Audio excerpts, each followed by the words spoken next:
இதுதான் காலங்காலமாக அந்த 1982 80ஸ்லேருந்தே அந்த நரேட்டிவ் அப்படின்றது கன்னியாகுமரியில் ஒர்க் அவுட் இப்போ ஆகிருக்கு. உடைச்சது. மொபிலைசேஷனுக்கு அது உதவி இருக்கிறது இல்லையா? நீங்கள் மக்கள் என்னைக்கு வர அறியாமையில் இருக்கிறார்களோ, இப்போ எனக்கு உங்களை தெரியாதுன்னு வச்சுருங்களா, உங்களை பற்றி ஒரு கற்பனை கட்டுவான், அதை நான் கேட்டிருப்பேன். அப்போ நான் அப்படி தான் இருக்குமோன்னு நினச்சிருவேன். ஏன் நான் இன்னசென்ட் இல்லை, இந்த கட்டமைப்பு பற்றி தான் வந்து ஜஸ்டிஸ் வேணுகோபால் கமிஷனும் அதை பேசுது. மண்டைக்காடு ரயட்ஸ் தொடர்பாக நடந்த அந்த விசாரணையில் இந்த பில்டப் அப்படின்றது ஒரு நாளில் நடக்கலை. இது ஸ்லோவாக ரெண்டு தரப்பும் வந்து அதை செஞ்சிட்டு இருந்தாங்க. நீங்கள் வந்து இந்துக்கள் மட்டும்தான் அதை செய்தார்கள் இல்லை, கிறிஸ்துவர்களும் வந்து கொஞ்சம் மிலிட்டண்ட்டாக தான் கன்னியாகுமரியில் இருந்தாங்க. ஸோ அது ஒரு மிக முக்கியமான காரணமாக அமைந்து விட்டது. ஆர்எஸ்எஸ் உடைய வளர்ச்சி அப்படின்றதும் வந்து இந்த பக்கம் கிறிஸ்துவர்களும் வந்து கொஞ்சம் ரோபஸ்டாக மிலிட்டண்ட்டாக இருந்ததன் விளைவு தான் அதுவும் வந்து நடந்திருக்கு. ரெண்டாவது, ஆர்எஸ்எஸ் போன்ற அமைப்புகள்லாம் வந்து இந்து மதத்தை காப்பாற்ற வருகிறோம், இந்து மதத்தை காப்பாற்றுவதற்கு ஆர்எஸ்எஸ் போன்ற அமைப்பெல்லாம் தேவையில்லை அப்படின்னு தான் அதில் வந்து அவர் ரெக்கார்ட் பண்ணியிருக்காரு. முடிந்த அளவுக்கு அரசாங்கத்துக்கு ரெக்கமெண்டேஷன்ஸும் கொடுத்துருக்காரு அந்த வேணுகோபால் கமிஷன் ரிப்போர்ட்டில். நீங்கள் ஆர்எஸ்எஸ் ஷாக்காஸை நடத்தக்கூடாது, ஆர்எஸ்எஸ் உடைய இன்வால்மெண்ட் எந்த அளவுக்கு கர்டெயில் பண்ண முடியுமோ அந்த ஆர்கனைசேஷனுடைய இன்வால்மெண்ட்டை கர்டெயில் பண்ணணும் அப்படின்னு. அப்போ இந்த விஷயங்கள்லாம் வந்து வரலாற்று ரீதியாக நடந்திருக்கிறது. கன்னியாகுமரியில் அது ஒரு மாடலாக உருவாக்கி இருக்கிறார்கள். இந்துத்துவாவுடைய ஒரு லெபார்ட்ரியாக கன்னியாகுமரி மாறி இருக்கிறது இல்லையா? சார், நீங்கள் பார்த்தீங்கன்னா இப்போ அங்கே கிறிஸ்டியன்ஸ் கவுண்டர் பண்ணாங்க, யூபியில் முஸ்லீம்ஸ் கவுண்டர் பண்ணாங்க, கேரளாவில் காசர்கோடில் முஸ்லீம் கவுண்டர் பண்ணது, திருவனந்தபுரத்தில் கிறிஸ்டியன் கவுண்டர் பண்ணான். இதெல்லாம் சொல்லிகிட்டு இருக்கான். Offensive, defensive. நீங்கள் அடிப்பீங்க, நான் தடுப்பேன். நான் இப்படி இருப்பேன். ஸோ அந்த ஆர்கியூமெண்ட் வந்து நல்லன் வாயிடும். நீங்கள் அடித்தா அவன் ஹெல்த்தாக இருந்தால் தடுப்பான், அது இயற்கை. So your offensive, so they are defensive. நீ அடிக்க, அவங்க தடுக்காங்க. அல்ல, அது இல்லை. இவன் என்ன பேசுகிறான், நானே அவங்க மேடைகளை கேட்டிருக்கேன். நீ என்ன சொல்லுவேன்னா, ஒரு கோழி கடையப்பார், ஆட்டிறச்சி கடையப்பார், மாட்டிறச்சி கடையப்பார், எல்லாம் முஸ்லீம். கோழியை விட்டா, ஆட்டை விட்டா, மாட்டை விட்டா, மனுஷனை விட்டா. ஏன் ஹிந்துஸ் கோழி கடை வைக்க இல்லையா? ஹிந்துஸ் மாடு கறி வெட்ட இல்லையா? ஆட்டுக்கறி வெட்ட இல்லையா? சந்தேகம் தான் ஹிந்துஸ் என்கிட்ட வரட்டு. நான் கன்னியாகுமரி டிஸ்ட்ரிக்டில் போய் 100 பேரை காட்டி கொடுக்கேன், கேரளா முழுசாக கொண்டு காட்டி கொடுக்கேன். அப்போ இது வந்து நீங்கள் ஏன் அப்படி செலக்டிவாக பேசணும்? வெஜிடேரியனிசம், வேகனிசம், வெஜிடேரியன் முந்தினது. கிறிஸ்டியனில் வேகன் இருக்கான், முஸ்லீமில் வேகன் இருக்கான். அவன் நான் வேகன்னு சொல்லுவான். He prefers to eat vegetarian diet. இது உலகம் பூரா இருக்குது, இவங்கள்ட்ட ஒன்றும் கிடையாது, எல்லாம் சும்மா ஏமாத்துது. அமெரிக்காவில் வேகனிசத்துக்கு பெரிய மூவ்மெண்ட்டே இருக்குது. வெஜிடேரியன்ஸை அட்வொகேட் பண்ணி பேசுவது நிறைய. இப்போ இவங்களோட பெரிய பிரச்சாரம் டாக்டர்ஸ் பண்ணிகிட்டு இருக்காங்க. இவங்க ஒன்றும் பண்ண வேண்டிய அவசியம் இல்லை.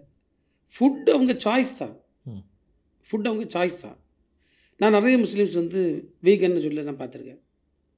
வெஜிடேரியன் எக்கச்சக்கம் வேறு பார்த்துருக்கேன். அவங்க ஹெல்த் இஷ்யூ இருக்கலாம், இல்லாட்டா அவங்களுக்கு சில பர்சனல் கன்சர்ன்ஸ் இருக்கலாம். நீங்கள் வந்து நீங்கள் ஆடு வெட்டினா அது முஸ்லீமு, மாடு வெட்டினா அது முஸ்லீமு, கோழி வெட்டினா முஸ்லீமு, அவன் அதையெல்லாம் வெட்டிட்டு ஒன்றை வெட்ட வரான்னு சொல்லி வந்து அபத்தமான பேச்சு. இதுதான் வெறுப்பு. நீங்கள் வந்து ஆர்எஸ்எஸ்லேருந்து வெளியே வந்த எந்த நபரை கேளுங்க. நான் 2-3 தினங்களுக்கு முன்னால் நான் வந்து ட்ராவல் பண்ணிகிட்டு இருக்க சமயத்தில் ஒரு ஆர்டிக்கிள் படித்தேன். அவர் வந்து எனக்கு கரெக்டாக பேர் ஞாபகத்தில் இல்லை. அவர் வந்து பல மாநிலங்களில் நார்த் ஈஸ்டில் வந்து பிஜேபியினுடைய தேர்தல் பிரச்சாரத்தில் இருந்தாலும் அவர் வெளியே வராரு. நான் இந்த இயக்கத்தில் பணியாற்ற விரும்பலை. அவர் சொல்லக்கூடிய இல்லை ஒரு முக்கியமான அம்சம் பார்த்தா, தேவையில்லாத அச்சத்தை பெரும்பான்மை இந்து சமூக மக்களிடத்தில் இஸ்லாமியர்களை காட்டி உருவாக்குவது, வெறுப்பை ஏற்படுத்துவது. இதில் எனக்கு உடன்பாடு இல்லை. பல விஷயங்களை சொல்லார், இதை சொல்லார். கேரளாவில் ஒரு ஆர்எஸ்எஸ் ஒருத்தன் வந்து கம்யூனிஸ்ட் கட்சியில் சேர்ந்த ஒரு புத்தகத்தை நான் நரக மாளிகைன்னு இதுக்கு பயங்கரமாக சொல்லிட்டு அதை படித்து பாருங்கள். அவன் தான் சொன்னான், வெறுப்பை பேசுவது, அவன்கிட்ட போகாத, அவன்கிட்ட பழகாத, அவன் அங்கே அவன் பாகிஸ்தான் சப்போர்ட்டு. என்ன பாகிஸ்தான் சப்போர்ட்டு? பாகிஸ்தான் நல்ல வீரர் விளையாடினா அவருக்கு ஃபேனாகவே நீங்கள் இருந்துட்டு போங்க. அமெரிக்காவில் ஒரு வீரர் நல்லா விளையாடினான்னா நான் அவருக்கு ஃபேனாக இருந்துட்டு போகல, என்ன தப்பு இருக்குது?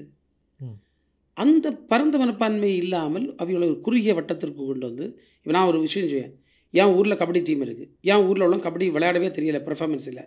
அடுத்த ஊரில் ஒருத்தன் கபடி விளையாட வரான், நல்ல பெர்ஃபார்ம் பண்ணான், நான் அவனுக்கு விசில் அடிச்சிட்டேன்னா இவன் ஊருக்கு விரோதியா? அப்போ நான் விளையாட்டு ரசிக்கல, இந்த அற்ப பெருமையை நான் ரசிக்க, அப்படி தான் அர்த்தம். இதெல்லாம் வந்து இது ஆர்எஸ்எஸ் தெரியாதா? இவ்வளோ படித்த ஆட்களுக்கு தெரியாதா? இதில் வந்து உண்மையிலே வந்து வெறுப்பை கக்குகின்ற விதமே தவிர வேறு எதுவுமே இல்லை. நீங்கள் வந்து இங்கே சோனியா காந்தி இவ்வளோ விமர்சிக்கிறியா, ரிஷி சுனாக்கை கொண்டாடுதியா. அவர் என்ன சொல்லணும், ரிஷி சுனாக் என்ன வந்தாலும் அங்கே போய் போட்டி போட போயிருக்கக்கூடாது, அது சரியில்லை, இல்லை அவங்க நாடு இல்லை, இந்தியர்னா இந்தியராகவே மட்டும்தான் இருக்கணும் சொல்லலாம். அப்போ அங்கே போனால் கமலா ஹாரிஸ் நீங்கள் ஊரில் பூஜை நடத்துவீங்க, இந்த அந்தல் பல்ட்டி எல்லாம். அப்போ இதெல்லாம் வந்து நீங்கள் பற்றி தெரியாமல் வச்சியாங்க. இல்லை, கமலா ஹாரிஸ்க்கு பூஜை நடத்தலையே, ட்ரம்ப்புக்கு தானே நடத்துறாங்க. கமலா ஹாரிஸ் நடத்துகிறாங்க, இது இப்போ ஜெயித்தப்புறம் சொல்லாங்க, இல்லை ட்ரம்ப் அமைக்கிறாரு வைஸ் பிரசிடென்ட் ஆன உடனே. இப்போ வந்து அவர் வெற்றி பெறணும்னு பூஜை நடத்துகிறாங்க. ஓகே, உங்களுக்கு புரிஞ்சில்ல? அதில் இது எல்லாமே வந்து நீங்கள் அவங்கள உன்னிப்பாக கவனிச்சிங்கன்னா எல்லாமே வந்து பித்தலாட்டம் தான். இதுக்கு ஒற்றை நோக்கம் என்பது இவர்களை சிந்திக்க விடாமல் இந்த வெறுப்புக்குள்ளே அவங்கள வச்சு பயத்தை காட்டி, பயம் வெறுப்பு ரெண்டும் தான் ஒரு மனுஷனை வந்து உணர்வு ரீதியான முடிவுகளை எடுப்பதற்கு தூண்டும். பாஜகவினுடைய ஆயுதம் என்பது பயத்தை உருவாக்குதல், வெறுப்பை ஏற்படுத்துதல். அதை அவங்க பண்ணிகிட்டு இருக்கனால தான் இந்த நாடே ஒரு பெரிய அச்சுறுத்தல் இருக்குன்னு நம்ம எல்லாம் சொல்லிகிட்டு இருக்கோம். கன்னியாகுமரி கான்டெக்ஸ்டில் நம்ம பேசும்போது இந்த வெறுப்பை அவங்க உருவாக்குனாங்க, அதன் மூலமாக அரசியல் ரீதியாகவும் அவங்க வந்து சக்ஸஸ்ஃபுல்லாக அதற்கான பலன்களை அடைஞ்சிருக்காங்க. உங்களுக்கு 1984 வி பாலச்சந்தர் பத்மநாபபுரம், நீங்கள் இப்போ இருக்கக்கூடிய அந்த தொகுதியில் அவர் முதல்ல இந்து முன்னணி பேக் பண்ணி அவர் அங்கே ஜெயித்தது. 1996 அப்புறம் 1996 எலெக்ஷன் வேலாயுதம் வந்து முதல் பிஜேபி எம்எல்ஏவாக அங்கே வந்தது. அப்போ பொலிட்டிக்கலாக அவங்களுக்கு இது வந்து ஒரு பலனை கொடுத்துருக்கு. அப்போ இந்த இடத்துல கன்னியாகுமரி மட்டும்தான் அந்த யுனிக் ஃபீச்சர்ஸ் இருக்கிறதுனால, கிறிஸ்துவர்களும் இந்துக்களும் ஈக்குவல் நம்பர்ஸில் இருக்கிறதுனால தான் இந்த கான்ஃப்ளிக்ட் அப்படின்னு நினைக்கிறீங்களா? 100% அப்படி இல்லை. நீங்கள் ஏன் நம்ம கன்னியாகுமரியை பார்க்கோம், தேசிய அளவிலே பார்த்தோன்னா இந்த அஜெண்டா பல மாநிலங்களில் வெற்றி பெற்றிருக்குல்ல. இன்றைக்கி வந்து யூபி எப்படி பண்ண முடிஞ்சுது, எவ்வளோ வலுவான தலைவர்கள், முலாயம் சிங் யாதவ் போன்றவர்கள், எப்படி பீகாரில் அவங்க வந்து இன்றைக்கி அந்த ஃப்ளாக்கை கூட வச்சுருக்க முடியாது. மத்திய பிரதேஷ் எப்படிப்பட்ட ஸ்ட்ராங் லீடர்ஸ் இருந்த இடம். அப்போ இந்த மதம் என்கின்ற அந்த உணர்வு வந்து கீழே வேலை செய்துள்ளது இவங்க ரொம்ப கவனமாக தெரிஞ்சுக்கிட்டு தான் அங்கே போகிறாங்க. இவர் உதாரணத்துக்கு பார்த்திங்கன்னா இந்த நடந்து முடிந்த நாடாளுமன்ற தேர்தலில் 400+ சொன்னாங்க. நீங்கள் கவனமாக பாருங்கள், முதல் கட்ட தேர்தல் முடிவது வரை அவங்க ரொம்ப மதம் சார்ந்து பேசலை, வெறுப்பு பேசலை. தேர்தல் அவங்களுக்கு முதல் கட்டம் முடிஞ்சதில் நம்பிக்கை இல்லை, நம்ம கீழே போயிடும்னு முடிவு பண்ணிட்டான். அடுத்த கட்டங்களில் விகரஸாக பேச ஆரம்பித்தான், வெறுப்பை தவிர வேறு எதுவும் இல்லைன்னு பேசினான்.